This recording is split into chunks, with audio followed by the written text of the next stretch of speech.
Welcome to Lockeroom Talk. I'm your host, Terrence Summers, with head ball coach Dustin Wilson. We'll talk a little bit about last Friday night.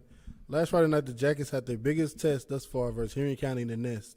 The Jackets came out in the first half, stumbling as they had more punts from Logan Leffers than they had first downs. The Jackets stumbled into the locker room down 14-0 at half, but regained their balance and came out of the locker room swarming. The Jackets had 107 yards of offense in the third quarter alone, after only managing to gain 61 total yards in the first half. The Jackets receivers had several big drops in the first half, started making routine catches, and the Nets came alive as the Jackets defense forced a turnover at midfield, which resulted in another Jackets touchdown as the Jackets stormed back for 14 down to make it a game. David Crenshaw found Trey Benford from deep late in the fourth quarter, which was capped off by Crenshaw to K.J. Chapman, two-point conversion to lead to overtime. In overtime, the Jackets scored first, which was followed by Henry County scoring on a toss sweep left. The Patriots went for a win by pulling out a bunny out of the hat with a Philly special on a two-point conversion, giving the Patriots the win over the Jackets. Great night for me. What did you see from your team from Friday night, Coach, that you liked? What's the positive you took from that game? Overcoming adversity. I mean, we went into the locker room 14-0 with zero momentum, or if you can put negative numbers on momentum, really. Yeah. Especially with that interception return for a touchdown happening right there before we go in the end zone. In the locker room at halftime. But just to be honest with you, if your scoreboard was off, starting with the first drive of the second half, you'd have never known we had zero momentum. Because, yes, that's just a proud coaching moment is how they overcome adversity, how they could have laid down. But it was a complete flip of teams. And, we come out and caught the momentum and played a football game. Somebody unfortunately had to lose that one, and it was us. But it was a good football game. Can't really say much more about it than that besides picking apart stuff, which we don't do on this locker room talking about kids or schemes or anything like that. We just played a good football team, and 2022 regular season version, we got beat by them. But good stuff, a lot of class from both sides showed, and, we went on our way. If you wasn't at that game Friday night, you missed one. Both sides, atmosphere crazy. Yep. From kickoff to after the game, there's a buzz in the air. The Jackets, for me personally and for everybody I heard, wow, 14 down, going in the half, could have literally hung your head and said, we're gonna lick our wounds and go on with it. No, the Jackets came out and they could have listened to all the people that walk through at halftime or come back. Like, it's so easy these days to, unfortunately, listen to that stuff, and we didn't have none of that, and we come back out. So proud now to see how do we respond to a loss for the first time this year. So not getting into what you want to ask here on Beach, but that's what we got this week. And good stuff from Springfield High School 2022 team. We just got a loss in the wrong column, or a number in the wrong column right now, but there's a lot to be learned from that game, and it was good stuff. Great night. Everybody throughout this town, proud of the Jackets fighting back. Yeah, I agree. It speaks a lot of everybody in the locker room, coaches, staff, players. Speaks a volume of everybody's character. Yeah, I said it after the game, and not to repeat anything but this, but I asked them to all look at them and in their eyes, because after a game like that, you're going to hold your head down. I mean, it's human nature. You just put it all out there on the line, and you got beat. But there wasn't any doubt in our eyes how good of a football team we are. So we'll just move on and get ready for the next one. Yes, sir. The Jackets held Henry County to 61 yards rushing, 65 yards passing, and one turnover in that second half, while the Jackets offense had 75 yards passing and 105 yards on the ground. The Jackets led the game in rushing and turnover margin, but just couldn't right their wrongs from the first half. We come back, we'll talk a little JV football and get to talking about Beach here.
Welcome back to Locker Room Talk with head coach Dustin Wilson.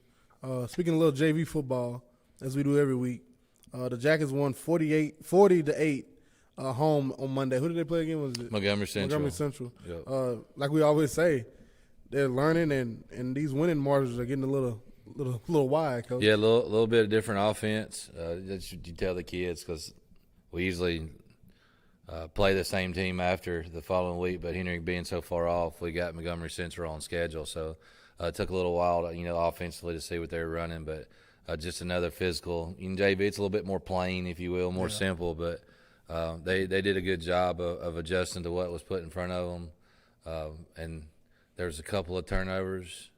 Not when they tried to go for a field goal. We blocked the field goal and returned that play for a score. So anytime something like that happens, your score usually looks a little bit more like that when you're, pick six or block for six or whatever. But, yeah, offensively, defensively, executing. They scored right there towards the end. They got a drive and put a drive together. But we kept Parker over for quarterback. Him and Tucker swapped series. The Philippe kid and Sidner are running tailback, and Dallin got him a few carries. And defensively, up front, coach has got a bunch of linemen to get in and out. But, whether they're getting 8 or 18 plays, just getting them some playing time and just let them know how it feels. But, yeah, another good result. Montgomery County brought a decent little crowd and supportive group and played football. And their coach told us after we mixed it up after the game that appreciated and everything was first class and professional. So that's always good to hear from an opposing company and coach. So good aspects from the whole game the other night. That's nice. And for me, my takeaway from it is you see a blocked field goal because they don't do special teams. They don't get that. You don't get that work. And to come out there and, when coach tell you need to dive here and not here, take this angle, and he's just talking. And when you actually finally do it and see it go off somebody's hand, even the guys that was on the sideline probably when they seen it happen and they see it every day in practice, like, oh, that we're actually that's a technique we learned. Block guys, scoop and score guys, and then when you return, you got to have the seals out there where usually young kids are sitting there wanting to go back out on defense, like all that stuff, like turnovers and big plays and momentum swings. All of it's good to learn in a game like situation because it ain't happening in practice. Yeah, not at all. Now we move over to SHS football fundraiser. If you haven't seen our video on Facebook regarding the fundraiser for the weight room renovation, you should check it out. Nice video. Coach's speech from that night we had out there, and great night. Great turnout. And just tell them a little bit about, if anybody doesn't know about the fundraiser already, about what's going on with that. So our goal is the vision of renovating the field house. The field house was built in '94 after the 1993 state championship. Grateful for it. It does the job. Just some things we need to renovate. Not moving it, not tearing it down, simply making it look better, making it more usable in more hours of the day, starting with the HVAC, with some repair on the roof, concrete floor, so a few repairs, a sidewalk around the side, a sign on the front of it, lights on it. Like when it comes through, you don't want to think that may be a storage shed or where they keep their pads. Maybe some glass doors with a swipe card on it where Deron or Tristan or any of the guys that are in college right now, you want to support them when they're home on Christmas break. Just a lot of vision of being full circle program stuff that we need in there, and nothing bigger than that HVAC when it's in the summer, baby. And you've been in there. It's just hot, like turn it up just a little bit. It ain't making it comfortable on anybody, but you want a good sweat, but you don't want to stroke out neither and all that heat. And you say that, all in jest because we're all trained. We take care of it. Like we have to go early in the mornings to do that to prevent heat strokes. Like you take it serious, and it is hot. And our goal is $300,000. That was put together by people that are in construction business, so line by line item. Right now, I think today we got in 6,000 more. I'm pretty sure that put us at 148 or 152. So right at the halfway point of this goal, we're getting there. Like my class was on the bus to Kenwood maybe. It's about there's a couple times during the week I get downtime, really. Yeah. So, we're on the bus, all the kids are there, we're good, just decompress a little bit, and I just shot the guys a text that I played with, or 11 out of the 14 of them, a high percentage of them. Hey, let's come up with 1% of this thing. So 1%, $3,000. And I said I'll start it off with 200. So if every class could find a way to get together and do that, it's just a goal. But it's all good stuff. We've all been here.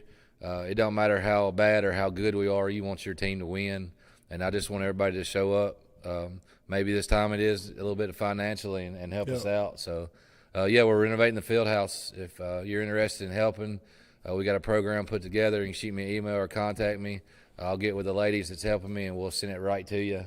And get that thing looking better, feeling better when we walk in there, and being a keystone of our campus, of our athletic facilities here that continue to get better and increase, and that's going to be one of them. See, I'm going to stay on this for a little bit, Coach. All right. If anybody hasn't seen, Mr. Ted Jameson, Hall of Famer here, SHS, went to Brentwood High.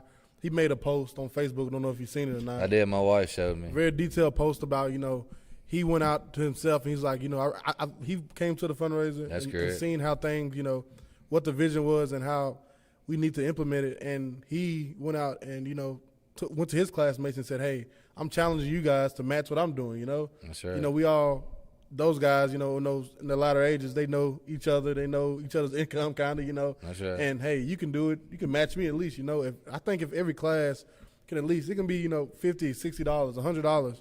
If everybody in my class matches $100 with me, that's right. That's our contribution to this, to the future generations, and it's nice. Not only did Ted ask, he come through. Yeah, he did. He come through, and he's big time. And, just like yours, like you guys are maybe in your job, 7-8 years in your career. It may not be as much, but it can be something. Something, exactly. And it can be me where I'm sitting here at year 20 or 25, where we graduated. We probably are a little bit more established, or most of them that didn't start having kids till late, like me. That their kids are getting in high school or getting gone. Every level is important. Everybody's important. It's no different than a football team with freshmen and seniors on it. It don't matter if you graduated last year and all you got's a 20. You just bring it to the right place when you can help this football program, because everybody knows what goes on in a locker room and a field house and the growth and supporting it. But a lot of thanks to Ted, and my wife took a screenshot of that and sent it to me. He's been a big-time supporter, and a lot of thanks to any of y'all out there that are even considering, because that's where it's got to start. You got to think about it before you do it. So appreciate you, and it's going to happen. We're going to stay on the push, and we're going to get it done. And when you speaking of like those college guys coming back, I know for me personally, I came every summer when I was in college, and then once I graduated and was getting ready for pro day, my agent wanted to fly me out to Arizona and me work out in Arizona for 2 months. I said, no, I'm going to go down here. I know I'm going to be at. And I was at the field house every night. You gave me a key. I was there every night.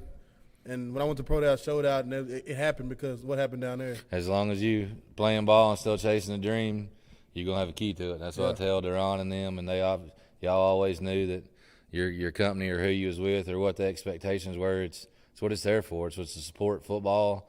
When the first one out of here, that how close you were to signing a contract, where some of that money's coming back to. Exactly. It's just home. That's what you do, is you take care of it. So whatever your job is, whatever your detail is, whatever your career is, we all got a piece of the pie, and I think we can all get this thing done. But good thoughts there. If you hear my voice right now, and you went to Springfield High School, didn't go to Springfield High School, kid played, friend played, if you're a graduate of Springfield High School alumni, I encourage you to encourage your classmates, to try to, you start it and try to get everybody to match you and just donate towards this, and let's make this nice for future generations, and let's set this Springfield football high up in the standard and keep rising it. When we come back here, we'll get to talking about Beach.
Welcome back to Lockeroom Talk with head coach Dustin Wilson.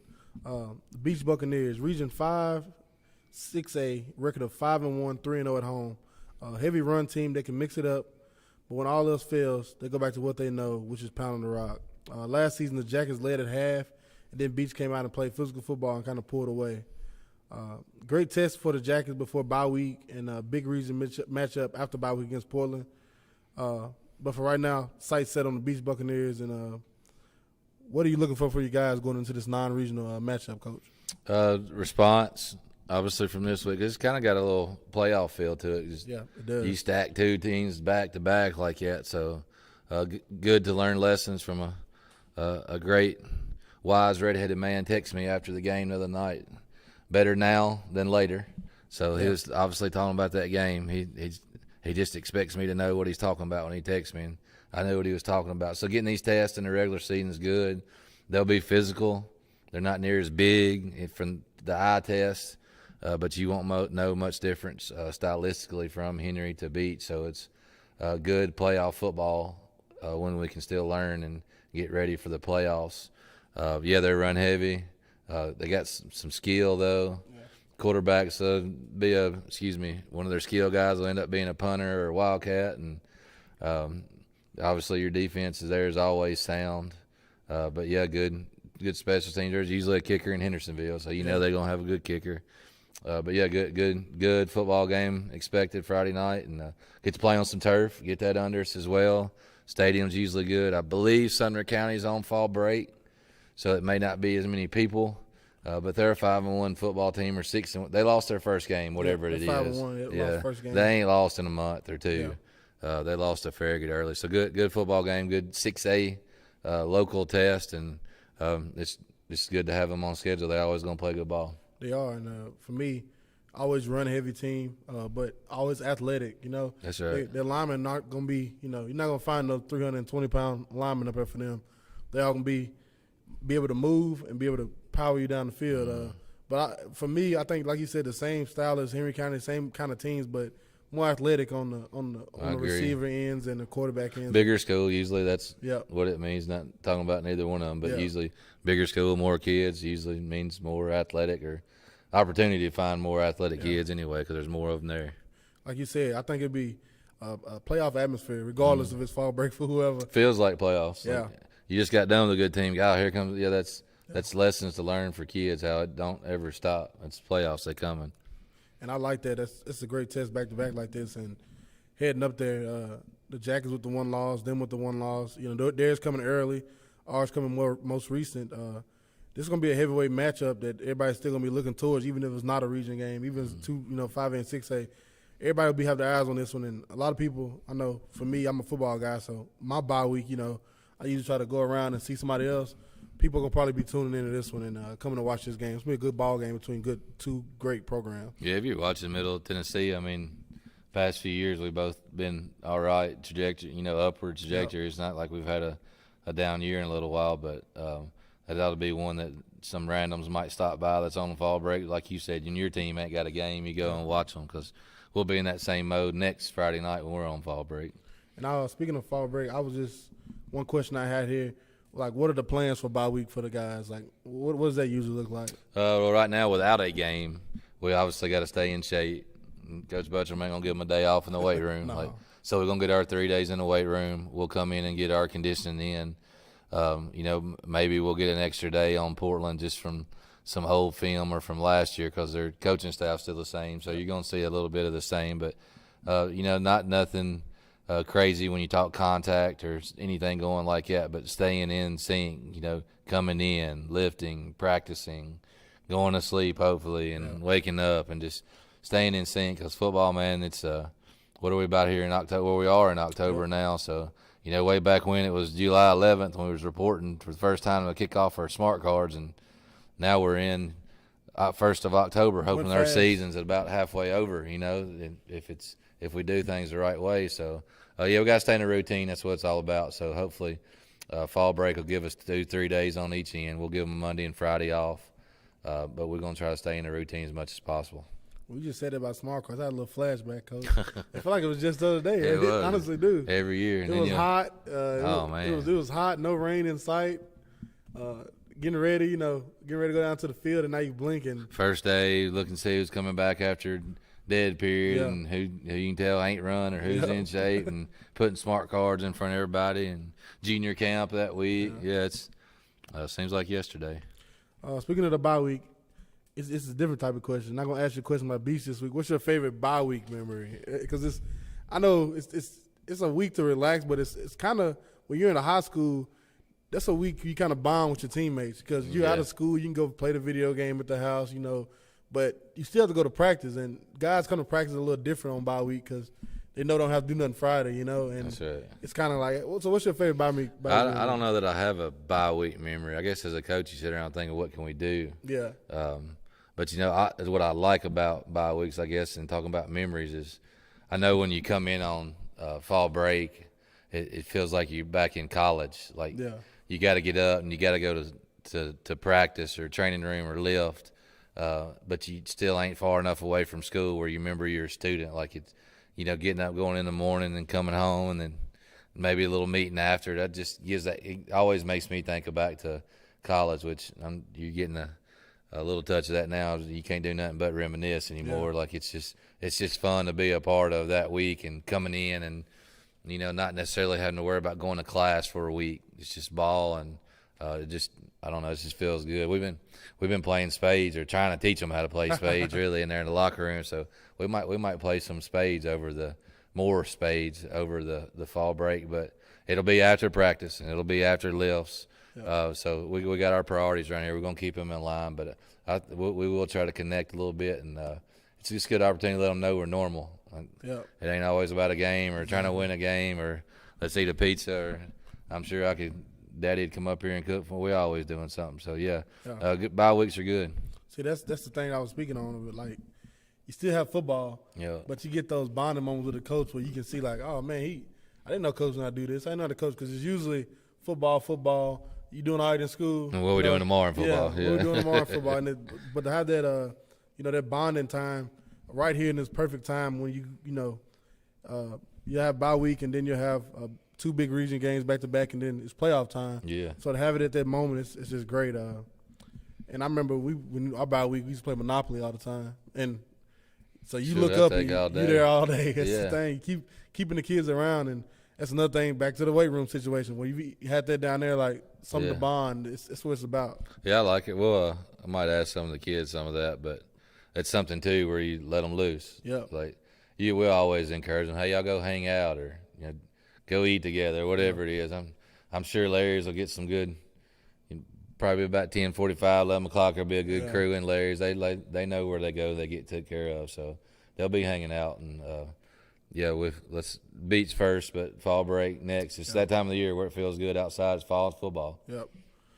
Well, that'll be it for the night. The Hayes and the Barn as the Jackets travel to Shackle Island Stadium to take on the 5-1 Beach Buccaneers Friday night. Friday night, we encourage all the fans to get there early, be loud, and cheer on the Jackets as we enter hostile territory. Let's get out and support them. And as always, head coach Dustin Wilson, Terrence Summers, it's been Locker Room Talk.